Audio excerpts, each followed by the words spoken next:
কিয়ামতে জাহান্নামে যারা যাবে, জাহান্নামে যাওয়ার যতগুলি কারণ থাকবে তার মধ্যে দুটি কারণ বড়। বলেন কয়টা কারণ বড়?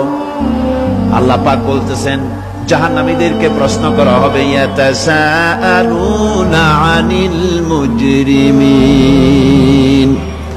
মা সালাকাকুম ফি সাকার। জাহান্নামীদেরকে প্রশ্ন করা হবে, জাহান্নামে আসছো কেন, কি অপরাধ করে আসছো? قالوا لم نك من المصلين ولم نك نطعم المسكين। তারা বলবে যে আমরা নামাজ পড়তাম না আর মিসকিনদেরকে খেতে দিতাম না। কত বড় মারাত্মক অপরাধ লক্ষ্য করুন।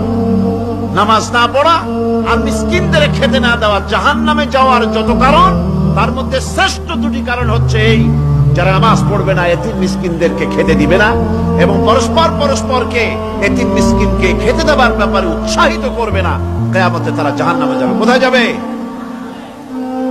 খোদ রাসূল কারীম সাল্লাল্লাহু আলাইহি ওয়াসাল্লামকে লক্ষ্য করে আল্লাহ রাব্বুল আলামিন বলেন, নবীজি আপনি এতিমদের সঙ্গে সদ্ব্যবহার করবেন, এতিমদের ব্যাপারে আপনি দায়িত্ব পালন করবেন।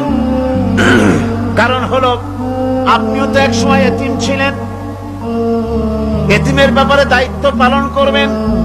কোরআনে কারীমে রব্বুল আলামিন বলেন, আলাম ইয়াজিদকা ইয়াতীমান ফাআওয়া।